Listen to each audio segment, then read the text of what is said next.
Hello and welcome to my channel Ritu की Pathshala the English hub.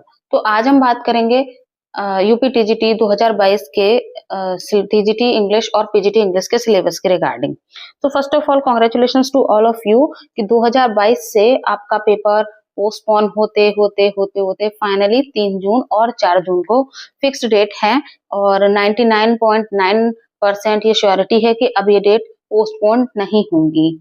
सो सबसे पहले तो मैं आपको बताना चाहूंगी कि इस टाइम पर जो एस्पिरेंट्स में सबसे बड़ा कंफ्यूजन है वो ये है, ये जो एग्जाम है ये किस पैटर्न को फॉलो करेगा। आई मीन टू से जो लेटेस्ट में आपका जो पैटर्न है कि आपका एक 100 मार्क्स का एक जनरल पेपर होता है जिसमें आपके जीके, मैथ्स, इंग्लिश ये सारे सब्जेक्ट्स आते हैं और साथ में आपका एक 100 मार्क्स का सब्जेक्ट रिलेटेड पेपर होता है। उसके इसको आपको क्वालिफाई करना पड़ता है और उसके बाद आपका एक सब्जेक्टिव एग्जाम होता है जो आपके ही सब्जेक्ट से, जिस सब्जेक्ट के लिए आपने अप्लाई किया होगा उससे रिलेटेड होता है। तो आपको ये कंफ्यूजन होगा कि अब ये किस पैटर्न को फॉलो करेगा। तो मैं आपको एक चीज बताना चाहती हूँ कि जब भी हम किसी गवर्नमेंट जॉब के लिए फॉर्म अप्लाई करते हैं तो उस कंडीशन में जिस टाइम हम फॉर्म अप्लाई कर रहे हैं उस टाइम पर जो भी सिलेबस और पैटर्न आपको एग्जाम के लिए बताया गया होता है, गवर्नमेंट उसको बाद में चेंज नहीं करती है और एग्जाम के इतना पास आने के बाद गवर्नमेंट बिल्कुल भी सिलेबस और पैटर्न में चेंज नहीं करेगी। 0.1% ही इसकी संभावना है कि गवर्नमेंट इसको चेंज करे। बट अगर गवर्नमेंट चेंज करती भी है तो इस कंडीशन में गवर्नमेंट हमें टाइम देती है प्रॉपर 2 मंथ्स का। तो गवर्नमेंट जो है पैटर्न चेंज करने के बाद टाइम देती ही देती है और वो हमारे पास बचा नहीं है। ऑलरेडी ये पेपर 2022 से डिले हो रहा है, तो अब ना तो ये डेट चेंज होगी, ना डेट पोस्टपोन होगी, ना ही पैटर्न और सिलेबस चेंज होगा। तो सबसे पहले तो आप इस चीज को समझ लीजिए कि ये जो आपका 2022 का जो जून में एग्जाम है ये ओल्ड पैटर्न को फॉलो करेगा। चलिए अब बात कर लेते हैं पैटर्न के बारे में।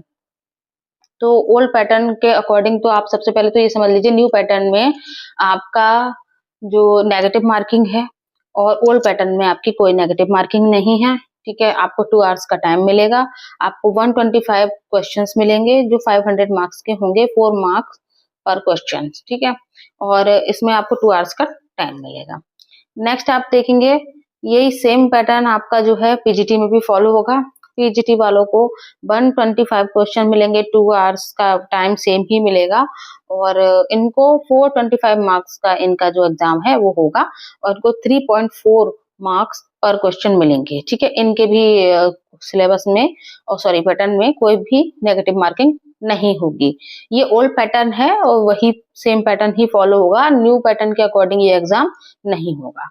ठीक है, चलिए अब बात कर लेते हैं इंग्लिश सिलेबस के बारे में। तो यूपी टीजीटी इंग्लिश सिलेबस में सबसे पहले हम टीजीटी के सिलेबस को ही डिस्कस करते हैं।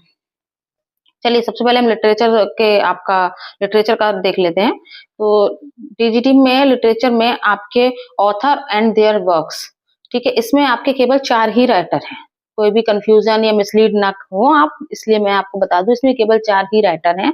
William Shakespeare, John Milton, John Galsworthy and William Wordsworth. ये केवल 4 राइटर हैं और आपको अभी तक जो भी एग्जाम हुए हैं बहुत सरफेस लेवल के उनमें क्वेश्चंस आए थे। तो जिन्होंने डीप स्टडी किया वो सरफेस लेवल में अटक गए और जिन्होंने सरफेस लेवल की लर्निंग की थी वो डीप वाले क्वेश्चंस को नहीं कर पाए। तो इनका परसेंटेज रेशियो 70-30 था। 70% जो क्वेश्चन थे बहुत सरफेस लेवल से थे और 30% बहुत डीप में थे। तो आपको करना क्या है, आपको इसको फुल कवर करना है। आपको उनका लिटरेरी कंट्रीब्यूशन, थीम्स, उनके मेजर वर्क्स और मेजर वर्क्स में जो उनके मेजर फेमस कैरेक्टर्स हैं उनके बारे में भी आपको पता होना चाहिए। ठीक है, नेक्स्ट आपका सेकंड है हिस्ट्री ऑफ इंग्लिश लिटरेचर। इसके अंदर आप old English period, middle English period, renaissance, Elizabethan age, new classical as, romantic as, Victorian age और मॉडर्न एज के बारे में स्टडी करेंगे। इनके मेन जो राइटर्स हैं उनके बारे में भी थोड़ा थोड़ा नॉलेज आप अपने नोट्स में रख सकते हैं। इट्स डिपेंड्स ऑन यू और डिपेंड्स ऑन टाइम, बट ये आपके लिए काफी हेल्पफुल रहेगा कि किस एज में आपका कौन सा रिफॉर्मेशन हुआ। जैसे कभी एक एज में सब सोशल राइटिंग्स करते थे, अचानक से आपका वो पीरियड चेंज हुआ और आपका रोमांटिक पीरियड शुरू हो गया। तो वो किस चेंज से, किस राइटर ने किस वर्क से उसका वो चेंज लाया था, तो ये आपको अच्छे से पता होना चाहिए। इससे रिगार्डिंग कई बार एग्जाम में क्वेश्चंस आए हैं। नेक्स्ट है आपका फॉर्म्स ऑफ लिटरेचर। तो फॉर्म्स ऑफ लिटरेचर के अंदर आप poetry, drama, novel, novella novella भी एक लेटेस्ट टर्म है। जैसे आपको पता है ये नॉवल से थोड़ा छोटा होता है और ये शॉर्ट स्टोरी से थोड़ा बड़ा होता है, तो उसको नोवेला बोलते हैं।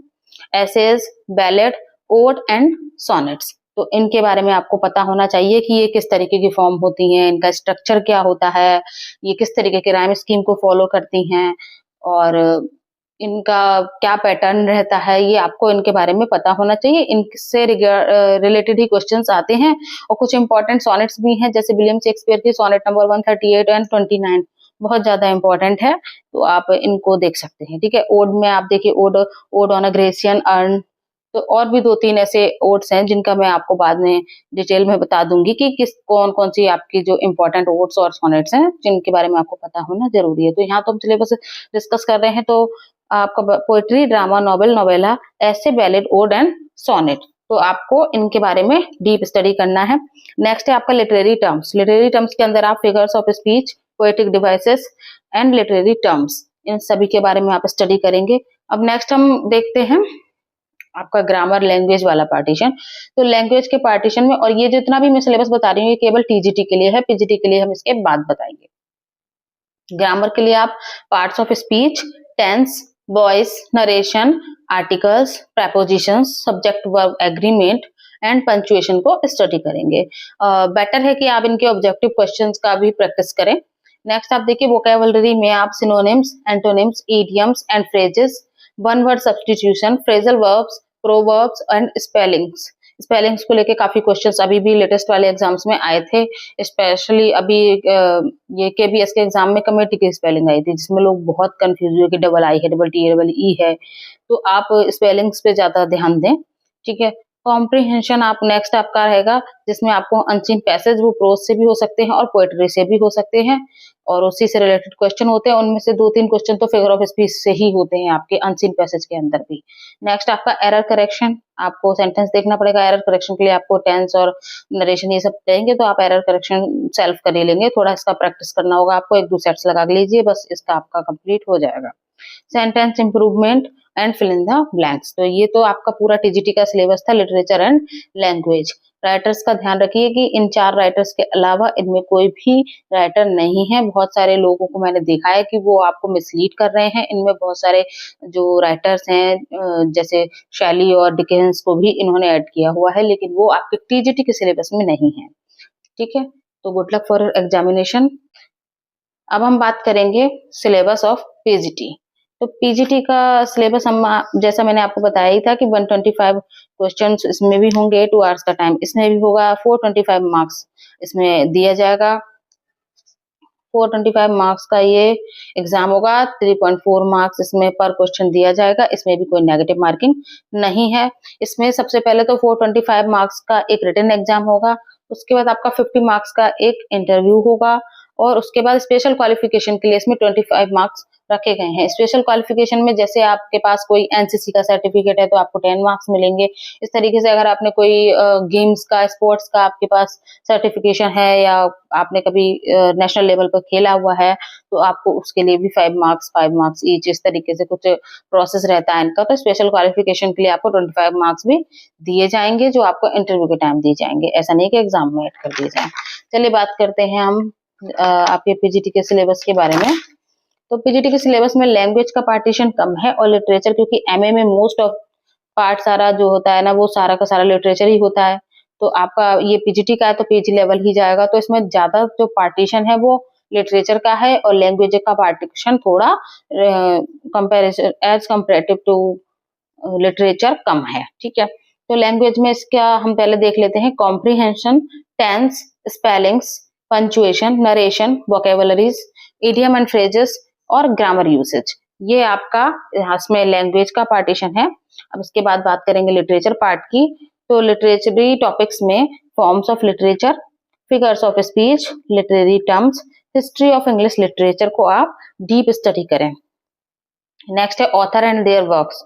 ऑथर एंड देयर वर्क्स में William Shakespeare, William Wordsworth, John Keats, P V Shelley, Charles Dickens, Thomas Hardy, Alfred Lord Tennyson, Matthew Arnold, T S. Eliot, Robert Frost, Walt Whitman, Ernest Hemingway, Ernest Hemingway and William Faulkner, Nissim Ezekiel and Mulk Raj Anand को आप study करेंगे। और ये सारा syllabus का pictures मैं video के last में ऐड कर दूंगी, आप चाहे तो वहां से इसका स्क्रीनशॉट ले सकते हैं। Thank you for visiting my channel. Good luck to all aspirants. Keep practising and keep going. Thank you.